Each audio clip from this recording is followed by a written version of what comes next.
Welcome to episode 3 of the Edgar Sells Viera podcast. I have a special guest today, Kim Dickerson, owner and founder of Viera Social Media. Hey, how are you guys? What's up, Kim? I'm so excited to be here. Like, really, after I watched the first one, I was like, this podcast is awesome. So to be introduced here is just really Yeah, you are this is the third one. And like I've told everybody, it's going to be a combination of good information. I like to have fun, right? No script, right? We're going to talk about pretty much all things Viera. So you ready? Yep, I'm ready. Okay. I love to talk about Viera. So Kim, you moved here a couple years ago. Actually, a client of mine, we built a house for you. So that's another reason why I'm gonna, start bringing in past clients that I've worked with, to talk about their experience, the good, the bad, what brought them to Viera, and just overall, what's their experience been like. And I know you've, are the perfect, what I say, champion for this, because you've obviously done a lot in a little bit of time out here, and you're making a name for yourself. So let's talk a little bit about Kim Dickerson. Who are you? Where are you from? I'm Kim Dickerson, and I own Viera Social Media, as we said. We moved to Viera. I guess it's been 4 years now. 4 years. It doesn't feel like that, because when you said I've done a lot in a little bit of time, I'm like, yeah, but now it's been flying by. Beckham was a little baby, and now our boys go to school together. Yeah. Shout out Beckham and Declan. Yeah, so it's definitely been a ride. Where did you come from? We moved here from Boca. It's actually a funny story, because we owned a rental property in Richmond, Virginia, and we were sick and tired of dealing with the rental company, and so we wanted to move our property closer and invest in property in Florida. So we started to look in Melbourne, because we had a friend who got married here, a friend I went to middle school and high school and college with, and we just kind of fell in love with the area. So we started spending weekend trips here, and we said, what if we get an Airbnb there? So we started looking at real estate. And then all of a sudden, when we started studying the town and the city and realizing Viera and this master plan community and what they were building, it was like an aha moment, like, oh my gosh, why don't we just move there? We come from, my husband and I lived in Richmond, Virginia, and that town did very much a similar thing. I never knew you lived in Virginia. Yeah, it was all farms, and then they put a Walmart there, and then everything else, built up behind it. They have downtown Short Pump now, so I could see the whole thing. And then this is master planned. Right. And then there's golf carts with golf cart loops at school. I was like, where do I sign, Edgar? As soon as you're like, there's a loop. You're a big golf cart advocate, right? I love it. It's my electric vehicle. It is. Awesome. And talk about, you came out here, you guys obviously were on a mission, right? Looking to kind of move some investments over, which I think is awesome. And then you fell in love. Let's talk a little bit about kind of what that initial first, feeling was. So you guys came out here looking for properties, then you're in Viera, you're like, wow, and then, you basically picked up in, from South Florida up here. What was the process in terms of you guys, looking for a home? What was the driving factor for you guys to build with us? Well, besides the golf cart communities that we mentioned, we just, everything about the houses, the community, it just like really spoke to us. I mean, every neighborhood's built with a park. A lot have splash pads and dog parks. And, you say it when you come there, they build the home so grandma can live down the street. My family has literally all moved here after me from different cities. My mother, my sister, my brother-in-law. So they're all here. My aunt, they all followed us here. So it really is a great community. What really did it was when we were calling around to schools, the principal of the school answered the phone at the school. And I just thought that was incredible, because, down in Boca, it's a different world in South Florida with schools. 100%. It really, really is. And so just to come up here was like a breath of fresh air. The community, just the opportunity for our kids. I wanted to start a business, so it was just right for all of our dreams. Yeah. So I think it was just the perfect place. And over the last few years, I'm getting a lot of people from South Florida. Historically, you get people saying, oh, where's everybody coming from? The Northeast. I'm like, yeah, but be surprised. The amount of people that we're getting from South Florida moving, because the congestion out there, I'm sure, it's getting expensive to live out there, right? And then you think of quality of life. I think for me is one of the biggest things. I'm coming from New Jersey and living here now, raising a family. It's a little bit slower pace. And like you said, it just feels good, right? I mean, we have the clubhouse, we have parks everywhere. You can ride your golf cart anywhere. Soon the Publix is going to come. Oh my gosh, I could walk there. It's literally like a 4-minute walk from my front door. Is it? Yeah, it's amazing. Like we're going to just walk the dog and pick up the groceries. You know what I mean? Every night. It's just, it really is a dream in Viera. Like you have to pinch yourself and realize like this is not real and not everybody gets, and we tell our kids that every day. My kids don't even know what it's like to drive in a car. Like if they get so car sick now, like anytime we have to get in a car, they're like, we can't get there in a golf cart. I know, I'm obsessed, right? Those are Viera problems. That's what I call it. It's literally Viera problems. And so I'm like, I think my kids might grow up and not really ever know how to drive a car or be in cars. Well, they're going to drive a golf cart first before they drive, for sure. So yeah. Talking about the kids and the family, and Mark, right? What was what was the kids' transition like? I mean, was it an easy transition for them to come out here? I mean, I know they were kind of young, but that's always a big factor that I look into whenever I work with families who are more or less relocating, right? It's like kids don't have an option, right? Kids are gonna, parents are the ones moving and they're the ones obviously making decisions, but there's always a human aspect to that. And for me, I see it more when there's older kids in the family, like if they have like a middle school or high school kid and they're relocating them from somewhere where they've lived for a long time and they've made friends, that's hard, know? And I'll have that conversation if I can with just ask the kids in front of their parents, like, how do you feel? Right? Are you excited about it? And a lot of times they are, but I mean, we can all go back and remember ourselves 14, 15 years old. And I never left. I left, 25, moved. So the bulk of my existence or my childhood was in one place.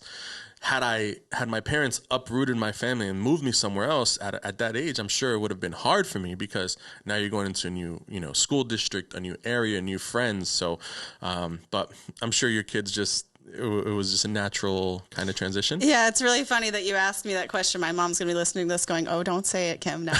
We moved a lot and I was uprooted around that age too. So, I mean, it was definitely something on the forefront of my mind when I was moving my kids here. Right. My daughter was she was about to go into kindergarten. So she started kindergarten in Viera at Quest. And, before that she had a set group of friends and I'm thinking, oh, she's got all her friends. Like how is she ever, that change is going to impact her. Bubby, he was little. He was more worried about logistics, like where we were going to go shopping. He was so funny. He was 3 years old asking us these questions. Yeah.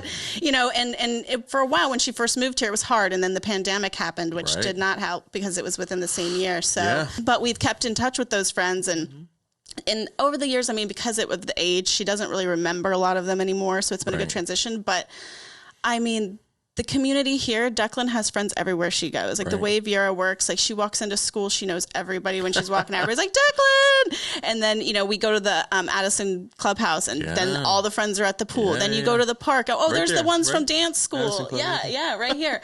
And then, then you go to the park and, oh, there's my friends from dance. It's just such a small, tight-knit community that you just run into people everywhere. I mean... And so it is something that is hard on the kids and they go through it no matter the age, but at the end of the day, like it depends on what your family is coming here for, right? So, and what you're leaving behind. And I think the kids transition and I could not imagine a better place. And I think at the end of the day, it was the right decision. My kids are flourishing here. Like I said, it's so kid and family friendly. I don't even know how to emphasize that. I've never lived in a community. Just that part that it's something to me, being in this industry now, almost going on 7 years and working with so many families, you start to realize it's like the kids really almost have no voice, right?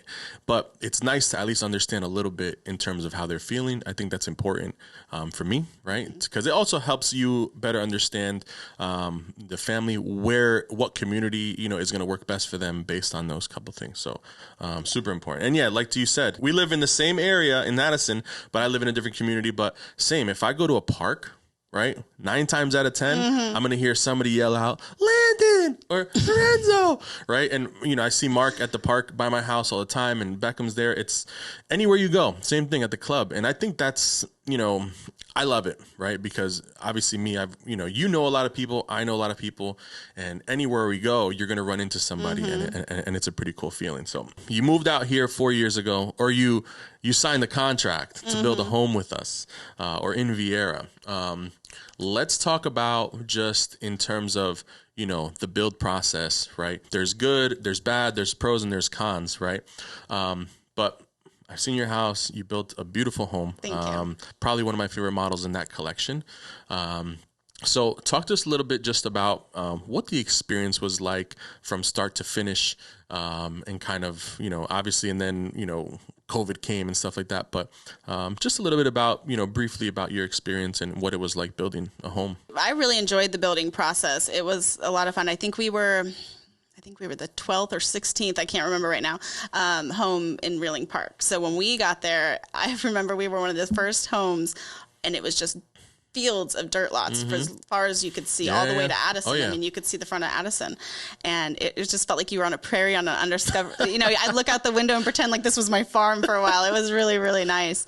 But I mean, it was semi-custom at the time. I think we've changed a little bit of that, but we were able to add a lot of things to our home that we wanted that made it feel special, and pick out the tiles. And we rented in Strom Park while we were building. So like every night we would take walks over and see the home being built and walk through it, and the kids could see it from start to finish. And I've noticed, I think that's a big tradition for a lot of families. I think I've noticed a lot of people do that. Oh yeah. I mean, I encourage it, right? It's part of not my presentation, but once you're under contract, well, listen, if you live local, I mean, stop by your house, don't interfere with construction, but, we want you to, enjoy that experience, because not everybody gets the opportunity to build a brand new home, right? I mean, coming, where I came from, the Northeast, I mean, you're basically buying an existing home that's probably 50 years old, and you're going to rehab it or tear it down.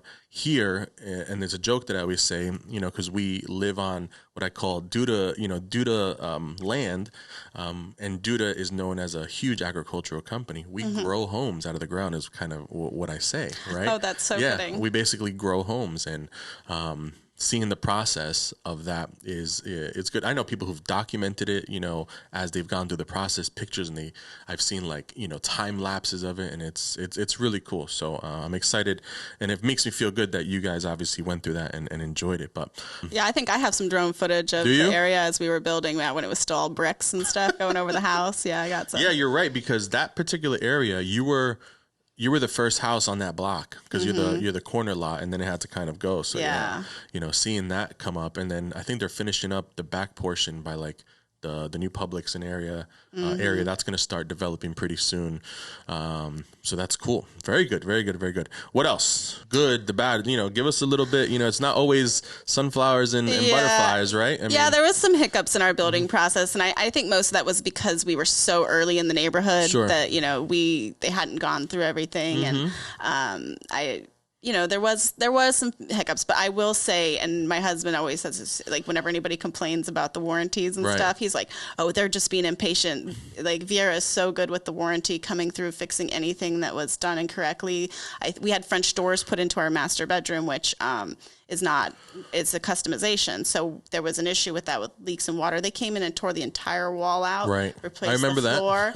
I mean, they did the whole thing right, though. You know what I mean? So, and there's always going to be hiccups in building. I think people know that. When you're quoted a time, everybody adds on a little bit. I think you hit on the head, and shout out to Mark, where it's, I guess people have different tolerance levels, right? And they expect, certain things to be done right away. And I get it. But, there are certain factors that, you just have to, the warranty is going to get to. I wish we could say, yes, we're going to do it tomorrow. But, there's processes in place. And I think ultimately, it gets done, which is the important thing, right? Yeah. And you guys have been adding along the way, too, to give better options and stuff. Like, I'm jealous. We didn't have Cambria countertops, but that you guys have them now. You remember me complaining. But, we can fix that for you. Oh, yeah. For how much? No, we'll just build you a new house. Oh, okay.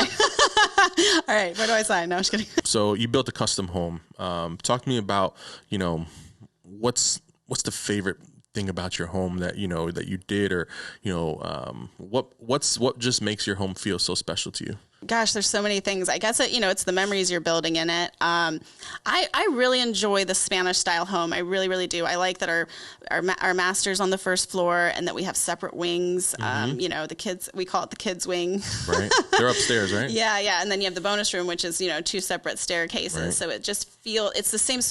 We have a very blessed life, and we have a grand home, but it feels much more grand because of the way it's laid out. And I think the way it's opened up to the courtyard, and it's been very conducive to my family coming and having family dinners and memories and games. And like I said, just with the kids around, they come over and play, and, you know, you can see the neighborhood. And gosh, I don't know. There's just so many things I love about my home. Like, you know, you've dreamed of it your whole life, and then you built it and you're there and you're it's a good feeling. It's really a great feeling. I think that's one of the things. So I ran into a homeowner last night, 2 nights ago. I was driving through the neighborhood and I saw them like grabbing stuff out. They had probably just moved in maybe like a month or 2 months ago. And, their experience was good, but they had hiccups, right? You know, which is, I think is normal. And they had a lot of other stuff going on, I think, in their life that was just adding to, you know, the stress of building a new home. Full. Right. Exactly. Right.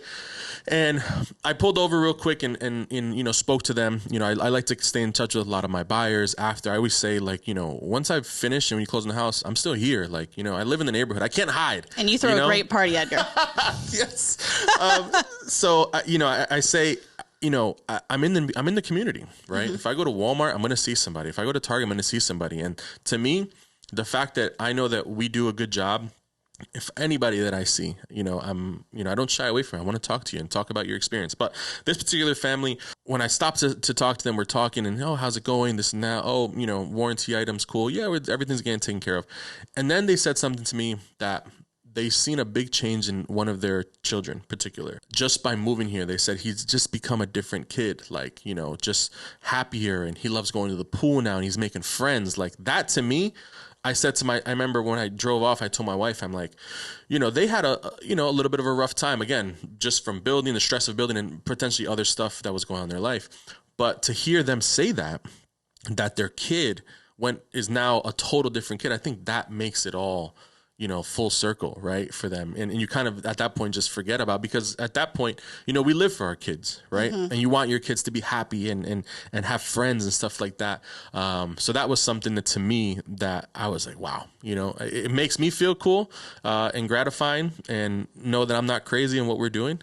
So that's always a good thing. And I've definitely witnessed that too. I've heard other moms talk about it with their kids, and I think my son is a perfect example, because when we were talking about moving before, he's naturally very shy, and, you know, I have to push him, like, go out there. People aren't going to come and get you. You have to go and be a part of the game, be a part of the situation. Right. So I think that this has definitely helped blossom him into a more outgoing personality than he would have been had we stayed in the different environment of Boca, where, we had a lot of grandparents in our neighborhood that were looking out for my kids. But, you know, there just wasn't that socialization that helps them develop that and become that happy kid that they can be and reach their full potential. No, 100%. I mean, when I drive through my neighborhood, coming out of the office, or I'm coming home in the afternoon, I have a park right in front of my house, and it's just kids on bikes and rollerblades and skateboards, and it's just, they're outside. And I think in this day and age, with all the technology that kids have, seeing the amount of kids I see outside that's how I grew up, it's right? Incredible. I would get home from school, you know, never did my homework, so I would just be like, yeah, Mom, I don't have homework, and hop on my bike and I was gone. And I would come back, no cell phone, and I just come back, like, you know, when when it got kind of a little dark. And that's kind of what I'm seeing now in the neighborhood that we live in. It's just these kids are outside, they're on their bikes, there's kids just rolling around on golf carts, you know, full of kids, and enjoying the neighborhood, enjoying the environment that they live in. And I think for us, it's always been, you know, creating the community, right? Absolutely. And that's the biggest thing, is that, you know, it's not an illusion. This is a reality, right? We're literally building community and hubs for family to grow, to enjoy themselves, to have fun, for kids to grow, to make friends. Like, one of the funniest things, people ask me, oh, are there a lot of kids around here? I'm like, are there a lot of kids around here? I'm like, you're moving to the place where are the parents? No. So yeah, I mean, yes, like you said, we're very lucky, I think, to be living where we live. We love it. And I haven't really met too many people that don't love it. So and I've definitely started experiencing that in Reeling Park, because now that it's getting built out, we went to the park, and the kids were just all running around, and I remember I was like, where are the parents? Like, this is such a but you realize that the parents were just in the home surrounding the park watching their kids, and it's such a refreshing feeling, because I was like, oh my God, I thought we weren't allowed to do this anymore. I thought we couldn't let our kids outside. Right, exactly. I'm so happy. I've had parents be like, oh, you know, like just letting my daughter walk, down the street by herself. I've had people be like, oh, there's strange people around here. I'm like, what? But then you have it's refreshing to know that there is this community of people out there. You that always are have letting their kids play. you always have to be careful, obviously. Yeah. But I think, But I, for one, have just been waiting for the okay or a group of kids outside to be like, all right, now get out there and play. And it's here. And it's really, that's my favorite part. When let me backtrack my answer from earlier. That's my favorite part, is the kids outside playing. Yeah, no, I mean, because again, in the world we live in today with the technology that's available, a lot of kids will just stay inside and, not, go out. Right. And I think we are giving our kids almost like a childhood very similar to maybe what we had because of where we live at and the ability for them to feel safe, go out. There's, like I said, there's tons of parks. There's tons of kids everywhere. I mean, and they ride their bike to school. That was one of the very first things I noticed when I moved here. It took me a long time to get used to it because I'm from areas where you just don't do that. Yeah, it's not safe. And so it took me, but I just love that. It's really what Viera is about. It's that family community, and I just wouldn't trade it for anything. Love it. What are things that you guys have, love to do, basically, and whether it's Viera or just Melbourne area? Because, we live in Viera, but, I play all over the place, right? I love going to the beach, great restaurants. Obviously, we like going to Orlando and hitting up Disney. What about this area, aside from where we live, has also kind of helped you, just enjoy everything? I know you guys surf. Yeah. I've seen, you guys out on the beach a lot, which is pretty cool. We love the beach. I was raised in Southern California. My dad he's a surfer. He was raised in Hawaii. So, I mean, I literally grew up in the water in La Jolla and in PB and Mission Beach and playing in Imperial Beach. And so for me, I moved to Virginia. So I told my husband, I was like, I need to be near the water. You moved from Southern California right to Virginia? I remember I told you I moved a lot. As an adult. No, I went to high school. I was raised bi-coastal. So I was kind of like all over the place between my parents and stuff. So I wanted to be near the beach. So part of what I love about Melbourne is it makes me feel, it has a little bit of that Southern California surfer town feel. Yeah. Well, especially if you go beachside. Yeah, it's definitely different. Yeah, it's different. But Kelly Slater's from Cocoa Beach. He's got a statue. He does? Yeah. I didn't know that. You didn't know he's got his own statue over there he's like on a surfboard. Really? And everything. Yeah. I mean, to know that, arguably the greatest surfer ever is from Cocoa Beach. And I mean, I know a lot, including yourself and your family, tons of people that, it's a thing out here. And I've met tons of people on the beach, and it's a beach town. People come out here to surf. And I love it because it's warm water. Because I say I'm from a surfer family, but I'm the reject of the family. I can maybe stand up for a few seconds, but it's all about the cold water. I was I am not getting in that water. Oh, it was where? So the Pacific is cold? Yeah. And that's where we were learning and playing in the water. So once I got to an age where I was like, I'm just going to lay out, I didn't do it anymore. But now that we live here, it's been something I've been able to embrace again because it's warm water, and I'm a baby with the water. And but we also, I think paddleboarding is probably my favorite thing. Right. I love the Indian River, going out there. And just the birds and the nature we have here is incredible. We have wild peacocks. I think I almost peed myself when I saw it the first time. I was like, these things escaped from Brevard Zoo. What is going on? And then I'm like, oh, that's Peacock Park. Oh, there's a peacock statue. Okay, we have wild peacocks in Cocoa Beach. Okay, cool. That's pretty cool. You pinch yourself. When we moved here, I said we moved here because we saw opportunity, we saw growth, we saw a great environment for our kids. It just keeps on going, the things that are amazing about this community in this town. The nature and the beaches and the access to everything. You got Disney over there, you got the beach over here. Then you hear this big rumble and you go, run outside. God. There's a rocket going off. Isn't it crazy? It's 2 nights ago, I'm in bed with my wife, and I forget, we were watching The Bear. It's like a new, season 2 on Hulu. It's about a guy in a restaurant. It's a pretty cool show. But I always need a new show. So. And I'm sitting there, and she looks at me, she's like, there's a rocket launching. And you feel it. And I run. I ran. But the funniest thing was, I ran outside and I forgot I had already set the alarm. So the alarm started going off in the house. The kids woke up. It was a disaster. But I got to see the rocket. But yeah, here's the thing, right, is so many people from wherever it is that they're coming from, right? Whether you're coming from the Northeast or from Southern California or from the Midwest or even international, right? I have tons of buyers over the last couple of years who are international. And everyone has kind of the kind of stigma that, it's boring, Florida's boring, or, this and that. And now being here for 10 years, right? It's not. No. 100% not boring. I mean, they're for just me, saying that to keep everybody out. Exactly. Yeah. For me, just living, what are we, 15 minutes from the coast? I mean, yeah, 20. I mean, call it 20, but it's not even like it's 15. Not even. You can take, especially with the new Pineda, love it. Boom. You can get to A1A quick, and then you either go left or right, and you find a beach, that you can go hang out Stop at Costco, grab a rotisserie on the way. That's it. Yeah. And the beaches are not even crowded. They've never, you can find on A1A just tons of spots to stop. I forget the one I always go to that my wife likes to go to. I don't remember it, but that's one of the biggest things. And that's what I kind of want people to talk about more is, what is there to do out here? There's a lot of stuff to do. I mean, there's so much nature out here. Like you were just saying, we have Kennedy Space Center is fabulous. I don't know if you've been there. I mean, so fun.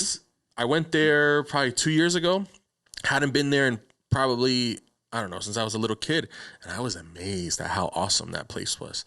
But it's just, for me, it's always been the weather, right? I'm big on wearing shorts and sandals and not, just waking up every day and it's beautiful and it's sunny outside, because in the Northeast, there's winter and there's a lot of gloomy days and things like that. And I think that plays into just people's, how they feel, right? Too. I mean, it's borderline depressing.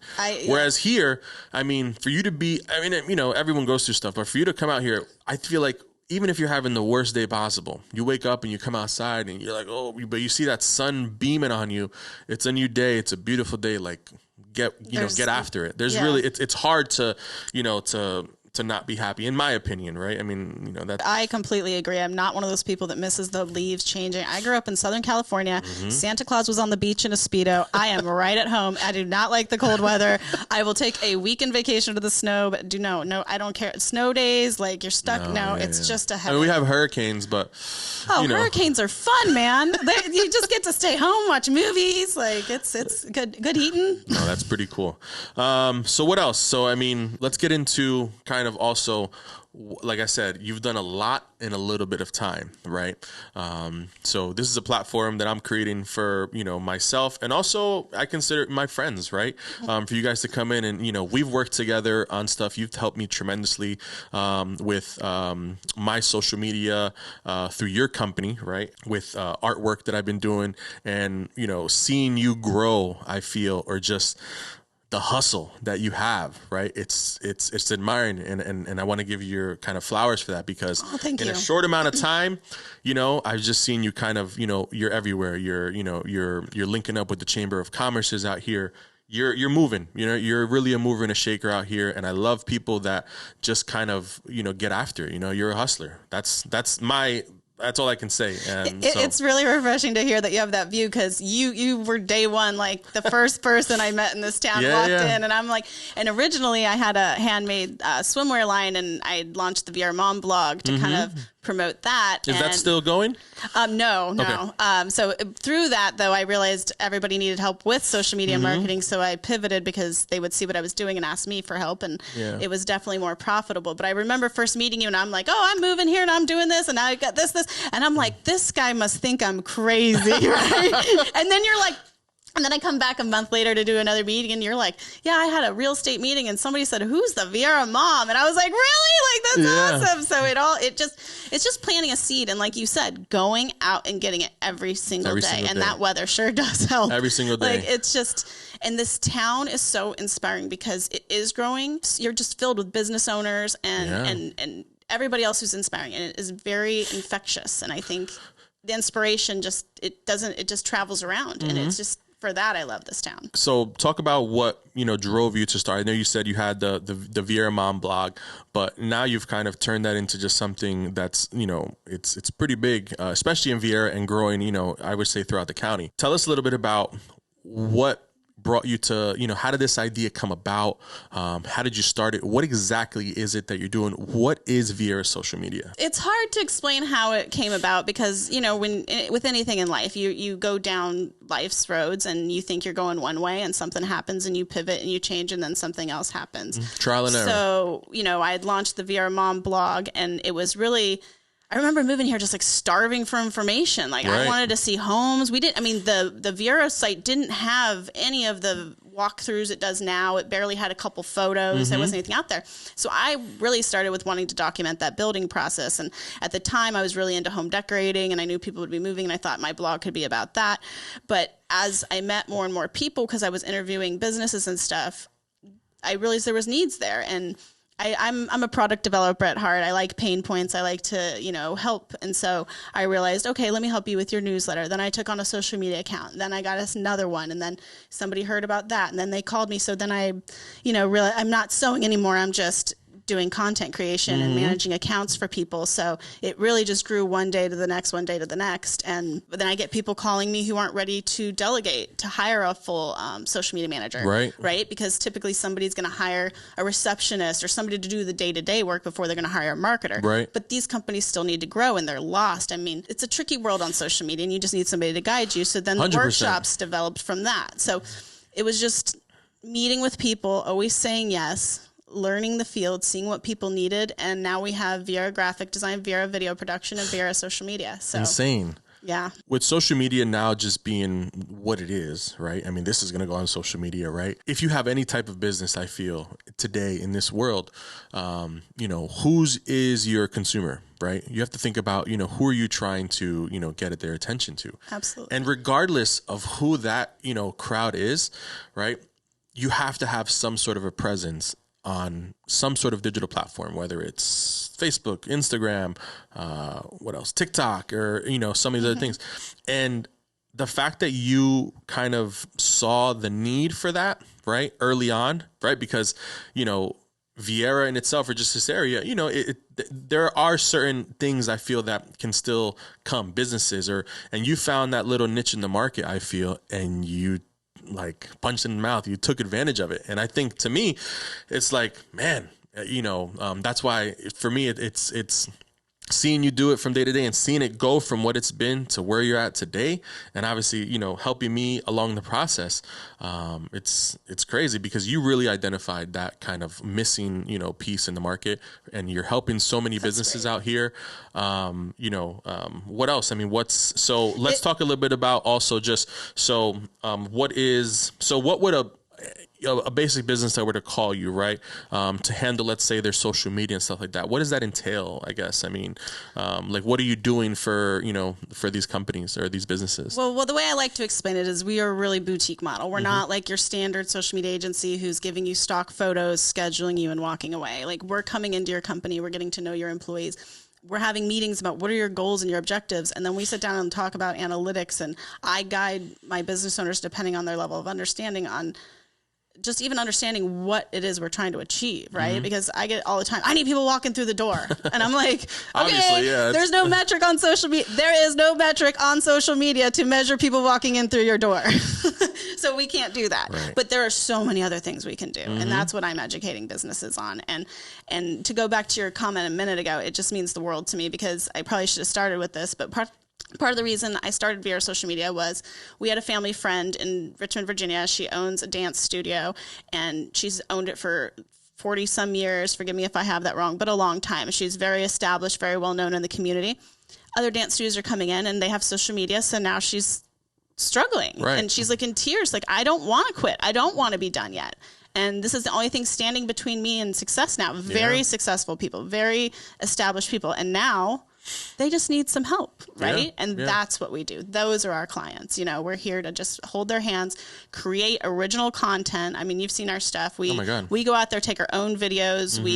We're taking pictures of your real product, and we're placing it in front of your customers. The other thing with that too is I feel that certain business owners, they're busy doing what it is that they need to do, right? If you're, if you have a restaurant, right, you have to focus on putting out the food, creating the best experience and the best menus, and for people coming to your restaurant. For you to kind of, because then you get people that, I'm going to do my social media also, and that's fine, right? But if you want to kind of take it to the next level, right, or kind of create content that's going to be wow content, right, you need help, right? Because you're not a digital marketer. You're not, that's not what you do. right? So I feel like, and even in for me, I can speak on that. When I first kind of, said I'm going to start Edgar Sells Viera, Instagram, and the whole objective was to just, create content information that hopefully somebody would see and kind of help, right? And at first I was taking my own pictures, I was doing my own videos, I was trying to do stuff, right? And it was, wasn't terrible, right? But I got to a point where I feel like I just hit like a ceiling to myself. And I said, what I really want to accomplish, or the way the feel that I'm trying to like show, the look, I can probably do it, but I'm gonna have to go buy equipment. It's gonna take a lot of time. And then I just realized I can't do it, right? I need to find somebody that does this for, that's what they do. That's what they focus on.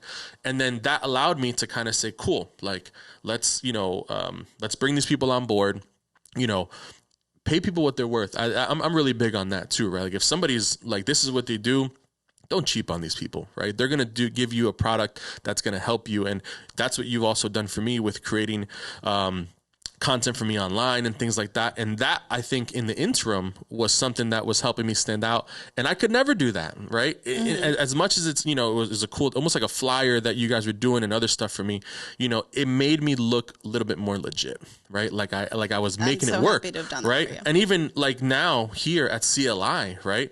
One of the reasons why, I love working with these guys is because this is what they do, right? This is their bread and butter, right? I don't know about cameras and microphones, anything like that, but they're helping me, right? Advance my business, and I can focus on what it is that I'm doing, right?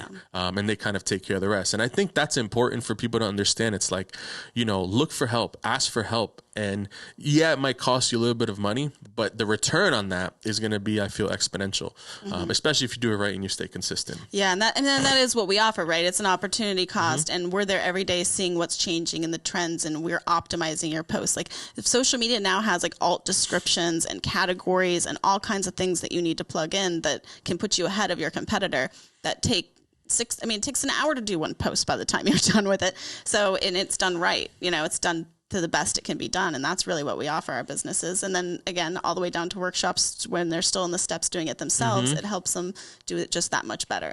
So you talk about workshops. I've seen them online. I would love to go to one soon, excuse me, but I'm going to try to get to one. I would love to kind of go and support, but tell us about these workshops. What is it? I know you've done various different workshops. How's that going? Who are you speaking to? What's the purpose of these workshops? Again, the workshops are for the person who can't yet hire a full service, but needs to manage their own business online, but doesn't know how to do it. And the workshops have really just come out of pain points and experience. I used to just have coffee with people and then explain things to them. And I realized that they were all asking the same thing over and over again. Everybody was. So what's that? What are they asking?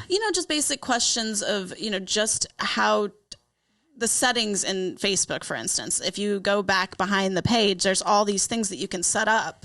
You can block certain words. People can't comment. If they say a certain word, it won't go there, for instance. Or you can do age restrictions, or you can, how now like it goes most relevant comment. Right. You can turn that off. Okay. It's amazing. I suggest you find it. So there's just like all kinds of little things that open up doors for people that we go through. And then especially like Reels. So we have Reels workshops where we go through and teach you how to do all the fun little tricks. There's Reels on Facebook too, right? Yeah. Facebook has Reels now too. And it's getting a lot easier to use. So if you've tried it before, it's much easier now. And then we have Threads. That's new. That just came out. Yeah. So that this week, it's 1 week old now. Is it? Yeah. Wow. Very cool. So just every day something changes. And like you said, the business owner is busy cooking the meals, 100%. Selling the 100%. houses, doing everything else, and they cannot keep up with this stuff.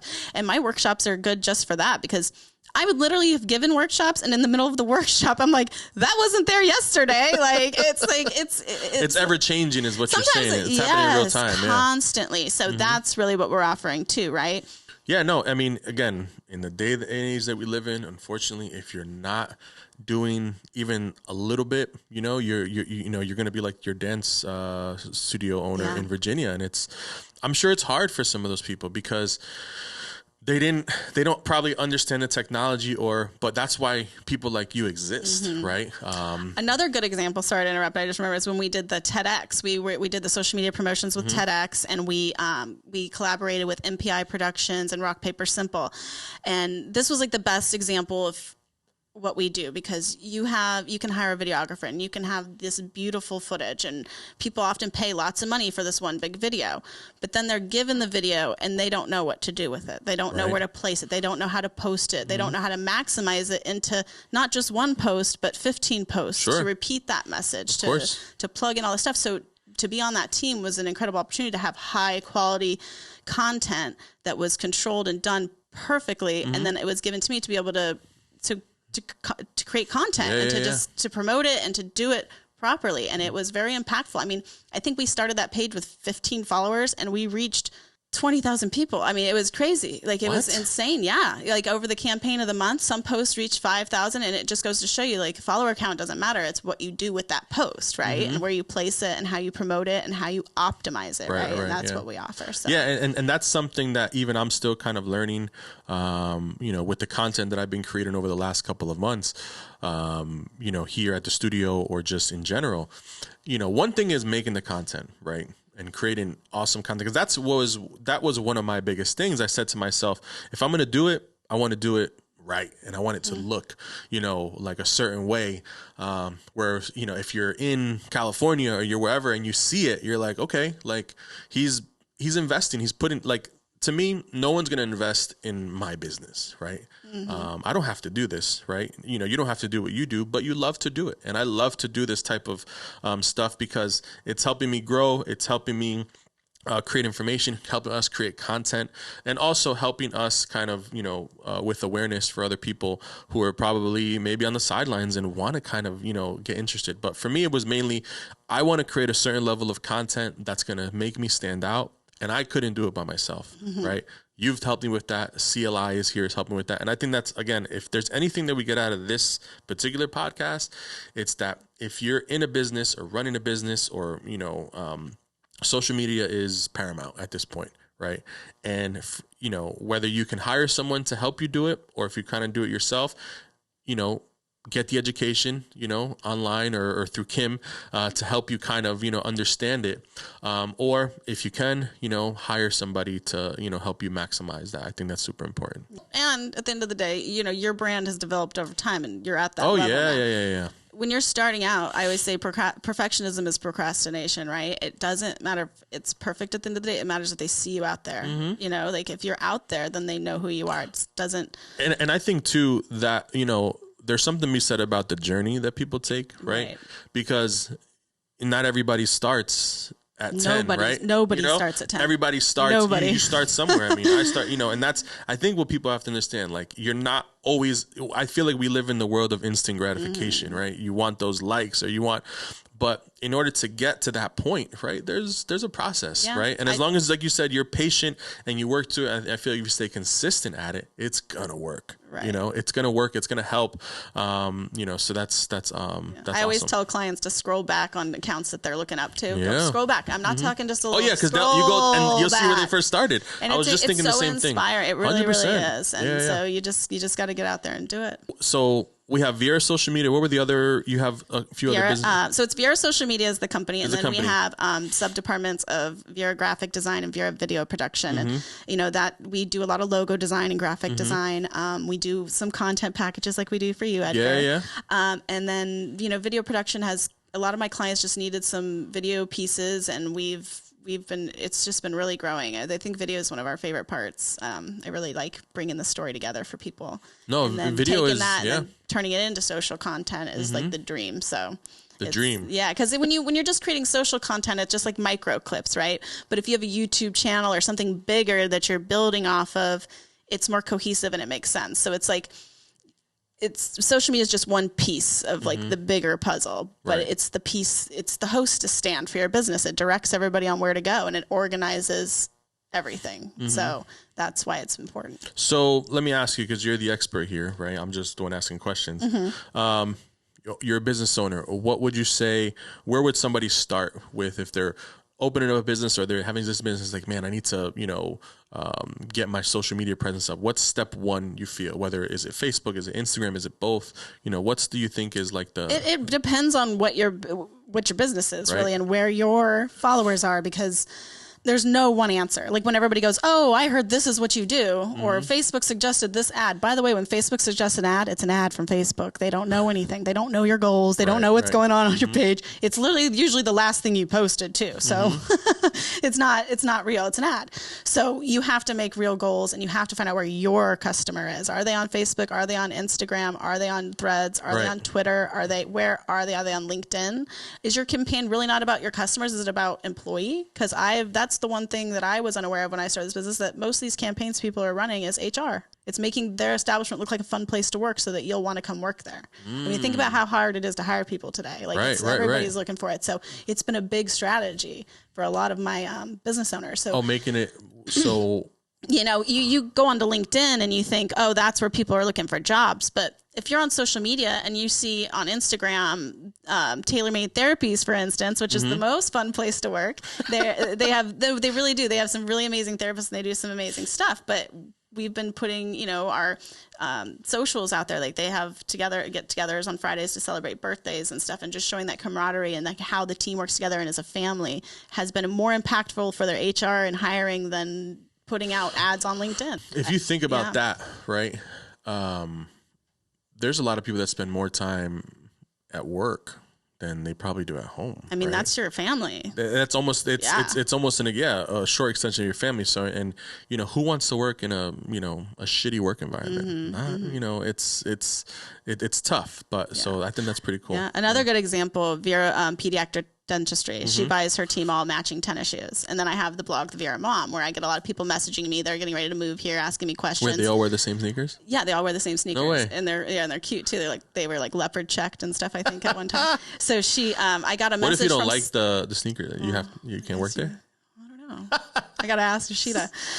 So maybe she gets them approved before she buys them. I mean, who's gonna say no to a free pair of sneakers? I don't know. Yeah, no, I'm just saying. Like, can you imagine? I mean, you're like, that's funny. That's funny. I know you must be a shoe guy. Kind of. Yeah. But so I get a woman message me from out of state who's getting ready to move here, and she's just like, "Oh, I would love to work at that place," like, and asking me questions about it just because of the sneakers. It was crazy. Social media it's something. We're on it every day. Yeah. So you're going to get your team matching sneakers now? Wow. I don't know if I have enough people to get them matching sneakers, but maybe. me and Glorabelle. Yeah, we'll get Glorabelle some matching sneakers. Nice. What's next for you and all your stuff that you have going on? I know you got a lot of stuff going on. Yeah. I think you have something after this, right? Aren't you? Yeah, I have. You're moving. I'd plug it, but it's a Facebook Live, and I think this will air after it. But you can go back to Cocoa Beach's page and watch our Facebook Live all about threads. But yeah. Is that what you're doing today? Yeah, okay. Yeah. So we have a Q&A at 12. And yeah, I guess that's really the next piece that's been growing for me is speaking events, which I much prefer this type of speaking event. Yeah. I've learned that the bigger crowds seem to catch me up no, you're a little be bit, good. But you're good. I'm working through it. So it's, and that's the good thing about this community is they embrace you and they let you fail and they pick you back up. So I've had a lot of support. I mean, and honestly, I've been told I'm being hard on myself, but but everybody's hard on themselves. Yeah. I mean, if you're not hard on yourself, I mean, that's what's going to, put you past and get you better. So that's cool. So you have Facebook Live later. Yeah, we're doing a cybersecurity on the 31st. Okay. Yeah, that's another workshop and speaking event. But yeah, they just seem to keep popping up. And are you doing workshops every month? Like, how's that? Yeah, so the workshops we want to offer, I'm trying to roll one out a month. We're at 4 now, and we're at the 6th month of the year, and it was so it should be at 6. But every month we're offering a Facebook 101, a Reels 101, and look at that, guys. Listen to what she just said. Say it again. Facebook 101, Facebook 101, Reels 101, and then now we're doing an analytics one. So I'm going to do a content planning one where the next one where you sit down and learn how to plan out your month of content, so that way you're not posting every day, because guys, that should just be for the filler stuff. You should have a strategy, just scheduled to post. Yeah, you should know. I mean, you know when your houses are being released, those should be scheduled like they are, and then you come in behind it and fill in with the fluff. So I like it. That's very interesting stuff that I'm still, Jesus. I mean, I'm nowhere near, I think, where I want to be on social media, right? Because there's never going to be, you know, I think I can feel like in a lot of ways, wherever it is that you get, you're going to be like, there's got to be more. There's got to be more. And there always is, right? And that's kind of how I feel. I'm just like, it's just not good enough is kind of what I tell myself. Right. And I'm always just like, there has to be something better. There has to be more. Like every podcast that I want to do has to be better than the last one. And it just has to continue to go in that route because or else it's like, I mean, you know, what are you really kind of doing this for? You know, so that's kind of how I think about it. But it's a revolving door, right? Like you're only going to reach optimally 20% of your following. And that's because the other 80% has already seen you, absorbed you, knows who you are, and they've moved on. And then when the need's there, they know to come back to you. So no matter what, and no matter how big you grow and where you grow, you're really only talking to the same pool of people that are walking through that revolving door. Right. So is it 5? Is it 20? Is it 100? That's the only thing that's really changing. That's interesting to think about, I guess. So just focus on who it is you're speaking to at that moment. Make it impactful. Make it full of engagement. So here's a question I have for you, and I think I've asked you this before. So with content that I've created over the last couple of months, you know, a lot of it I'm putting on Instagram Reels and stuff. And I have some that are like 15,000 views, right? And I was like, oh my God, like this is crazy. And then I have some that are like 300, you know? And it's like, I don't know what I'm doing to make one kind of, you know, go, you know, more viral than the other, right? I've read about it and it's kind of like there's really no science to it. There is and there isn't. The more viral ones just speak to a larger audience. It doesn't mean that the smaller ones are bad. Again, they're more niched and speaking to like one individual person. Right. My best example I give is from Facebook Lives. During the pandemic, I had a quilt shop and she would give sewing tutorials, right? And then 3 days in, she'd get discouraged and go, oh, we need to change the project. We're dropping off. We're dropping off. I said, no. Let's look at these numbers together. Day 1, you had all these people. Day 2, you have 100. We'll say it's 100 people day 1. Day 2, you have 50. Day 3, you have 25. Well, guess what? You have 25 people actually participating in your project. And you have 25 people you can go sell Kimberbell embellishments to now. Right. That you can target and you can see. You're never going to have 2,000 people participating. That's selling on social media. I gotcha. So so sometimes that smaller niche is just a focused number of viewers. So depending on what you're talking about, if you're talking about one specific model, one specific release in your reel, that's going to be more niche than if you're just talking about real estate in general with a trendy hook. Right. That's going to go more viral. But what was more impactful? Right. What got you what you wanted? The viral video or the small video? So don't always worry about those numbers. No, it's not so much that worry. It's just figuring out. It's like you scratch your head and you're just But now that you understand that, can you strategically understand how to use it now? Yeah. But, you know, well, every day, you know, trying to, you know, kind of understand a little bit more. But you know, and that stuff we'll talk about that. Yeah, we'll talk off air with other things. What else? Did I miss anything? Anything particular you want to kind of talk about, promote? I think the only thing we didn't talk about for the community is the amazing arts district we have here. Like we talked about the beaches, we talked about the community. The Ugali Arts District, you mean? I just feel like there's this whole community of artists and program that not every city has, and I think it's really cool. I mean, I know Derek, he does a really good job at Derek's Gallery of keeping that community alive, and it's just another inspiring part of the town that I think that you love. Yeah, that I love. That we didn't talk about. I don't think I've ate down there several times, but I'm not really in tune or with, you know, kind of the arts that's going on out there. I mean, they do like sketching nights. Sometimes they like got a piano recently, I think, and then they let everybody just come and decorate it for like a social. Wow. It was like just a lot of really cool stuff, and like there's a lot of historical things about this town too. You know, that's one of the cool things about meeting the business owners that have grown up here and learning about the history of the area. There's a lot of really cool history. I always find it like really interesting or cool when I meet someone, because I meet so many people and I'm just like, oh, I'm from here. When someone says, oh, I was born and raised here, I'm like, oh my God, really? I'm like, tell me more. Like, I want to know about what it was like, or like what was, you know, because the amount of people that I've run into, and they're like, oh no, Viera there was nothing, and they've seen it grow. They said when Wickham was one lane and there was just Suntree, and you know, like prior to 1989, that's when Viera officially broke ground. Like, what was it like before that? You know, especially now growing up here, you know, because you get people that love the growth, and also you get people that are like, no, like I don't want, like stop doing this, stop building. You're causing too much traffic and this and that. Yeah, but it's there's inevitable, definitely 2 groups out there. There's definitely 2 groups out Yeah. there, right? Which rightfully so. I mean, but I always find it interesting when I meet people born and raised here, and I get to kind of, pick their brain and kind of get some information from them. Yeah, one of my clients, Michael Gainey, Signature Designs, he grew up here. His parents grew up here. I mean, his parents moved here when there was just Cocoa Village. I mean, nothing like with the old Brevard Hotel. He said he ate breakfast there every morning. Wow. And so we created a segment through his stories on his page called Reclaim Brevard, where we go around to different places and visit old historic buildings that have been kept alive, that are now awesome. different things. He talks about the details, where they came from. Really? And he is just so jam-packed full of knowledge that I could just sit there and listen to these stories forever. Right. And our town is full of these treasures. Like, it really is. That's what I'm saying. It's interesting for me because I live here now, and I see myself here for a very long time. And if I'm going to be here, right, I want to learn more about, what was this before we got here, or, and like you said, there's so much, history that goes into this area. So that's always been, I always liked history. I think that was the one, that and like English. I hated math and all that other stuff, but history and English, those were my best subjects, I think, when I was growing up, because I was a curious kid, and I feel like I'm still a curious kid. I want to know and I want to learn more about, what this area was like before that. And that's pretty cool. Very nice. Yeah. I always ask this question. It's totally non-related to what we're doing. But I like to ask people, and I've been doing this for a long time, just in conversation with people. I love to eat. I love food. What is Kim Dickerson's last meal favorite food? Oh, I made a pretty epic dish of enchiladas the other night. They were. I think I saw that. They were good. They were. But good. Is that your favorite food? Like, what's your? I don't know. Maybe something. Said last meal, so I got confused. Your mom. My favorite food. Your mom made, or maybe a or like, what's the like the dish that just kind of your favorite ever? Well, now that I'm getting old, it's changing because those meals are starting to attack me.